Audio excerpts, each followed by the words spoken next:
Hi hello ನಮಸ್ಕಾರ welcome back to my YouTube channel. So ಇವತ್ತಿನ recipe kalmi kebab, chicken kalmi kebab ಹೇಗೆ ಮಾಡೋದು ಅಂತ ನೋಡೋಣ.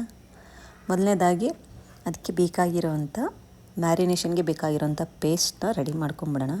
ಅದಕ್ಕೆ ನಾನಿವಾಗ ಹಸಿರು ಮೆಣಸಿಕಾಯಿ, ಶುಂಠಿ, ಬೆಳ್ಳುಳ್ಳಿ ಹಾಕ್ಕೊಂಡಿದ್ದೀನಿ. ಇದಕ್ಕೆ ಸ್ವಲ್ಪ ಕೊತ್ತಂಬರಿ ಸೊಪ್ಪು ಕೂಡ ಹಾಕ್ಕೊಳ್ತಾ ಇದ್ದೀನಿ. ಇದೆಲ್ಲದನ್ನು ಫೈನಾಗಿ ಪೇಸ್ಟ್ ಮಾಡ್ಕೊಳ್ಳೋಣ. ಸ್ವಲ್ಪ ಬೇಕಿದ್ದರೆ ನೀರು ಕೂಡ ನೀವು ಹಾಕ್ಕೋಬೋದು. ನಾನು ಇಲ್ಲಿ 6 ಲೆಗ್ ಪೀಸಸ್ನ ತೊಗೊಂಡಿದ್ದೀನಿ.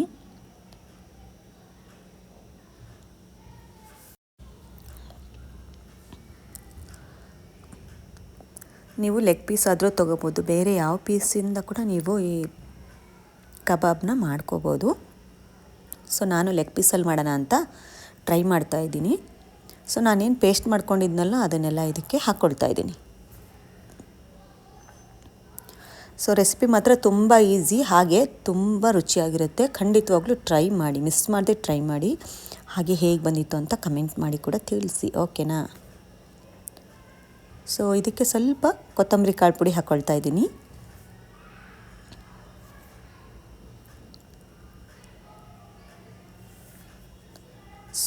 ಇದಕ್ಕೆ ಸ್ವಲ್ಪ ಗರಂ ಮಸಾಲ ಮನೆಯಲ್ಲೇ ಮಾಡ್ಕೊಂಡಿರೋ ಅಂಥದ್ದು ಮಸಾಲ ಪುಡಿ ಹಾಕ್ಕೊಳ್ತಾ ಇದ್ದೀನಿ. ನೀವು ಚಿಕನ್ ಮಸಾಲ ಯೂಸ್ ಮಾಡ್ಕೋಬೋದು, ಅಥವಾ ಮನೆಯಲ್ಲೇ ನೀವೇ ಮಾಡ್ಕೊಂಡಿರೋ ಮಸಾಲನೂ ನೀವು ಯೂಸ್ ಮಾಡ್ಕೋಬೋದು.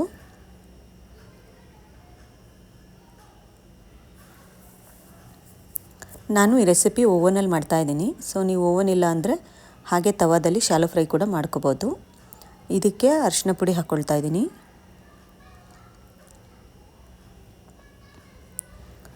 ಎಲ್ಲದನ್ನು ಮ್ಯಾರಿನೇಟ್ ಮಾಡಿ ಅಟ್ಲೀಸ್ಟ್ 1/2 ಅವರಿಂದ 1 ಅವರು ಫ್ರಿಜ್ಜಲ್ಲಿ ಇಡಬೇಕಾಗುತ್ತೆ. ಸೊ ಮರೀದೇನೆ ಮ್ಯಾರಿನೇಟ್ ಮಾಡಿ ಫ್ರಿಜ್ಜಲ್ಲಿ ಇಟ್ಬಿಡಿ, ಓಕೆನಾ. ಇದಕ್ಕೆ 1 ಮೊಟ್ಟೆನ ಸೇರಿಸ್ಕೊಳ್ತಾ ಇದ್ದೀನಿ. ಸೊ ಅದು ಬೈಂಡಿಂಗಿಗೋಸ್ಕರ. ನೀವು ಏನು ಪೇಸ್ಟ್ ಮಾಡ್ಕೊಳ್ತೀರ ಸ್ಟಾರ್ಟಿಂಗು ಅದಕ್ಕೆ ಜಾಸ್ತಿ ನೀರು ಹಾಕ್ಕೋಬೇಡಿ, ಇಲ್ಲಾಂದರೆ ಅದು ಬೈಂಡಿಂಗ್ ಚೆನ್ನಾಗಿ ಬರಲ್ಲ. ಸೊ ಹಾಗಾಗಿ ನೀವು ಪೇಸ್ಟ್ ಮಾಡ್ಕೊಳ್ಳುವಾಗ ನೋಡಿಕೊಂಡು ಸ್ವಲ್ಪನೇ ನೀರು ಹಾಕ್ಕೊಂಡು ಪೇಸ್ಟ್ ಮಾಡ್ಕೊಳ್ಳಿ. ಹಾಗೆ ನಾನು ಇದಕ್ಕೆ ರುಚಿಗೆ ತಕ್ಕಷ್ಟು ಉಪ್ಪು ಹಾಕ್ಕೊಳ್ತಾ ಇದ್ದೀನಿ. ನಾನು ಹಸಿರು ಮೆಣಸಿನ್ಕಾಯಿ ಹಾಕ್ಕೊಂಡು ಆಲ್ರೆಡಿ ಪೇಸ್ಟ್ ಮಾಡ್ಕೊಂಡಿರೋದ್ರಿಂದ ಖಾರದ ಪುಡಿ ಏನು ಹಾಕ್ಕೊಳ್ತಾ ಇಲ್ಲ. ನಿಮಗೆ ಬೇಕಿದ್ದರೆ ನೀವು ಸ್ವಲ್ಪ ಖಾರದ ಪುಡಿ ಹಾಕ್ಕೋಬೋದು. ನೀವು ಜಾಸ್ತಿ ಖಾರ ತಿನ್ನೋರಾದರೆ ಸ್ವಲ್ಪ ಖಾರದ ಪುಡಿ ಕೂಡ ನೀವು ಹಾಕ್ಕೋಬೋದು.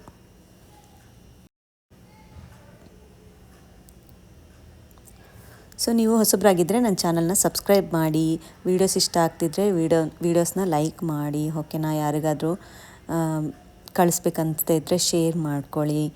ಸೊ ಲೈಕ್ ಮಾಡೋದನ್ನ ಮರಿಬೇಡಿ, ಓಕೆನಾ. ಇದಕ್ಕೆ ಹುಳಿಗೋಸ್ಕರ ನಾನು ನಿಂಬೆಹಣ್ಣನ್ನು ಹಾಕ್ಕೊಳ್ತಾ ಇದ್ದೀನಿ. ಒಂದು ಚಿಕ್ಕ ನಿಂಬೆಹಣ್ಣು ನಾನಿಲ್ಲಿ ಬಳಸ್ತಾ ಇದ್ದೀನಿ. ನೀವು ಹುಳಿ ಕಡಿಮೆ ಇಷ್ಟಪಡೋರು, ಜಾಸ್ತಿ ಇಷ್ಟಪಡೋರು ನೋಡಿಕೊಂಡು ಅದಕ್ಕೆ ತಕ್ಕ ಹಾಗೆ ನೀವು ಹಾಕ್ಕೊಳ್ಳಿ. ನಾನಿಲ್ಲಿ 6 ಲೆಗ್ ಪೀಸಸ್ನ ಯೂಸ್ ಮಾಡ್ತಾಯಿದ್ದೀನಿ. ಅದಕ್ಕೆ 1 ಲೆಮನ್ ಚಿಕ್ಕದನ್ನ ಯೂಸ್ ಮಾಡ್ಕೊಂಡಿದ್ದೀನಿ. ಇದೆಲ್ಲದನ್ನು ನೀಟಾಗಿ ಚಿಕನ್ಗೆ ಕೋಟ್ ಆಗೋ ಹಾಗೆ ನೀಟಾಗಿ ಮಿಕ್ಸಿಂಗ್ ಮಾಡ್ಕೋಬೇಕು. ಇದು ನೀವು ರೆಫ್ರಿಜರೇಟ್ ಮಾಡಿದ್ರೇ ಸ್ವಲ್ಪ ಕೋಟಿಂಗ್ ಚೆನ್ನಾಗಿ ಅದಕ್ಕೆ ಅಂಟ್ಕೊಳ್ಳುತ್ತೆ. ಹಾಗೆ ನೀವು ಎಗ್ ಹಾಕಿರೋದ್ರಿಂದನೂ ಅದು ಚೆನ್ನಾಗಿ ಬೈಂಡಿಂಗ್ ಕೊಡುತ್ತೆ, ಏನೂ ತೊಂದರೆ ಇಲ್ಲ. ನೀವು ತವಾ ಫ್ರೈ ಮಾಡುವಾಗ ಕೂಡ ನೀವು ಅದನ್ನು ನೀಟಾಗಿ ಅದರಲ್ಲೇ ಅದ್ದಿ ಕೂಡ ನೀವು ಹಾಕ್ಬೋದು, ಏನೂ ತೊಂದರೆ ಇಲ್ಲ, ಅದೇನು ಬಿಟ್ಕೊಡಲ್ಲ. ಈ ಥರ ನೀಟಾಗಿ ಮ್ಯಾರಿನೇಟ್ ಮಾಡಿ ಅಟ್ಲೀಸ್ಟ್ 1 ಅವರ್ ಫ್ರಿಜ್ಜಲ್ಲಿ ಇಡೋದ್ರಿಂದ ಚೆನ್ನಾಗಾಗುತ್ತೆ ಚಿಕನ್. ನಾನು ಇವಾಗ 1 ಅವರ್ ಫ್ರಿಜ್ಜಲ್ಲಿ ಇಟ್ಬಿಟ್ಟು ತೆಗ್ದಿದ್ದೀನಿ. ನೀವು ನೋಡ್ತಾ ಇರ್ಬೋದು ಎಷ್ಟು ಚೆನ್ನಾಗಿ ಕೋಟಿಂಗ್ ಎಲ್ಲ ಅಂಟ್ಕೊಂಡಿದೆ ಅಂತ.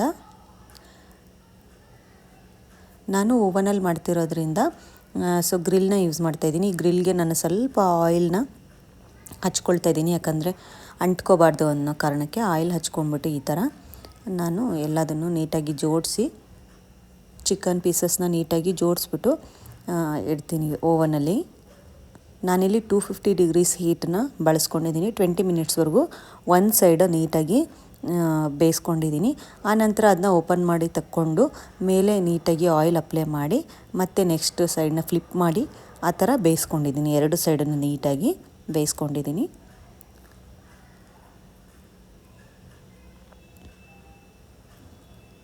ಸೊ ನೀವು ಚೆನ್ನಾಗಿ ಮ್ಯಾರಿನೇಟ್ ಮಾಡೋದ್ರಿಂದನೇ ಕೋಟಿಂಗು ಅದು ಚೆನ್ನಾಗಿ ಹಿಡ್ಕೊಳ್ಳುತ್ತೆ.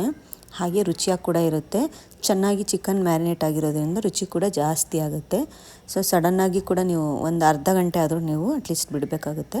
ಆವಾಗ ನೀವು ಚೆನ್ನಾಗಿ ಇದನ್ನ ಎಂಜಾಯ್ ಮಾಡ್ಬೋದು. ಸೊ ನೋಡಿ, ನಾನು ಇಟ್ಟಿದ್ದೆ 250 ಡಿಗ್ರೀಸಲ್ಲಿ. ಒಂದು ಸೈಡ್ ಇವಾಗ ಆಲ್ರೆಡಿ ಚೆನ್ನಾಗಿ ಬೆಂದಿದೆ, ನೀವು ನೋಡ್ತಾ ಇರ್ಬೋದು. ಈ ಟೈಮಲ್ಲಿ ನೀವು ಇದಕ್ಕೆ ಆಯಿಲ್ನ ಅಪ್ಲೈ ಮಾಡ್ಕೋಬೋದು ಲೈಟಾಗಿ. ಸೊ ತವಾ ಫ್ರೈ ಮಾಡೋದಿದ್ದರೆ ನೀವು ಡೈರೆಕ್ಟಾಗಿ ತವಾ ಫ್ರೈ ಮಾಡ್ತೀರಾ, ಅಲ್ಲೇನು ಅವಶ್ಯಕತೆ ಬೀಳಲ್ಲ. ಸೊ ಈ ಥರ ನೀಟಾಗಿ ನಾನು ಆಯಿಲ್ ಅಪ್ಲೈ ಮಾಡ್ಕೊಂಡಿದ್ದೀನಿ. ನೀವು ಬೇಕಿದ್ದರೆ ಮಾಡ್ಕೋಬೋದು, ಇಲ್ಲ ವಿತೌಟ್ ಆಯಿಲೇ ನೀವು ನೀಟಾಗಿ ಈ ಥರ ಬೇಯಿಸ್ಕೊಂಡು ಕೂಡ ತಿನ್ಬೋದು, ಚೆನ್ನಾಗೇ ಇರುತ್ತೆ ಅದು ಕೂಡ.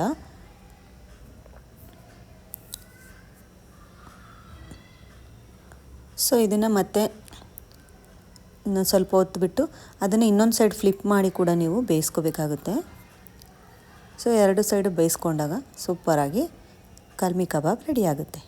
ಸೊ ಇದು ನಾಟಿ ಸ್ಟೈಲಲ್ಲಿ ಮಾಡಿರೋದು. ನಾನು ಯಾವುದೇ ಕ್ರೀಮ್ ಆಗಲಿ ಏನೋ ಫ್ಯಾನ್ಸಿ ಐಟಮ್ಸ್ ಯಾವುದು ಯೂಸ್ ಮಾಡಿಲ್ಲ, ನ್ಯಾಚುರಲಾಗಿ ಮನೆಗೆ ಸಿಗೋದನ್ನೇ ಬಳಸ್ಕೊಂಡು ಮಾಡಿದ್ದೀನಿ. ನೀವು ನೋಡಿ ಎಷ್ಟು ಸೂಪರಾಗಿ ಬಂದಿದೆ, ರುಚಿ ಕೂಡ ಅಷ್ಟೇ ಚೆನ್ನಾಗಿರುತ್ತೆ. ಚೆನ್ನಾಗಿ ಬೆಂದಿದೆ ಕೂಡ, ತುಂಬ ಕ್ರಿಸ್ಪಿಯಾಗಿ ಬೆಂದಿದೆ, ಒಳಗಡೆ ಎಲ್ಲ ತುಂಬ ಚೆನ್ನಾಗಿ ಬೆಂದಿತ್ತು. ಸೊ ಸೂಪರಾಗಿ ಕಬಾಬ್ ರೆಡಿಯಾಗಿದೆ. ಸೊ ನಿಮಗೆಲ್ಲ ಈ ವಿಡಿಯೋ ಇಷ್ಟ ಆಗಿದೆ ಅಂತ ಭಾವಿಸ್ತೀನಿ. ಇಷ್ಟ ಆದರೆ ಲೈಕ್, ಶೇರ್, ಕಮೆಂಟ್ ಮಾಡೋದು ಮರಿಬೇಡಿ, ಓಕೆನಾ? ಹಾಗೆ ಇದನ್ನು ಖಂಡಿತವಾಗ್ಲೂ ನೀವು ಟ್ರೈ ಮಾಡಿ. ತುಂಬ ಈಸಿ ಮೆಥಡು. ಓವನ್ ಇಲ್ಲ ಅಂದರೆ ತೊಂದರೆ ಇಲ್ಲ. ನೀವು ಹೇಗೆ ಫಿಶ್ ಫ್ರೈ ಮಾಡ್ಕೊಳ್ತೀರೋ ಆ ರೀತಿ ಇದು ನೀವು ತವಾ ಫ್ರೈ ಕೂಡ ನೀವು ಮಾಡ್ಕೋಬೋದು, ಏನೂ ತೊಂದರೆ ಇಲ್ಲ. ಸೊ ಈ ಸೂಪರ್ ರೆಸಿಪಿ ನಿಮಗೆ ಇಷ್ಟ ಆಗಿದೆ ಅಂತ ಭಾವಿಸ್ತಾ ಈ ವಿಡಿಯೋನ ಇಲ್ಲಿಗೆ ಮುಗಿಸ್ತಾ ಇದ್ದೀನಿ. Thanks for watching. ಸಿಗ್ತೀನಿ ನಾನು ಇನ್ನೊಂದು ವಿಡಿಯೋದಲ್ಲಿ. ಅಲ್ಲಿವರೆಗೂ ಟಾಟಾ, ಬಾಯ್.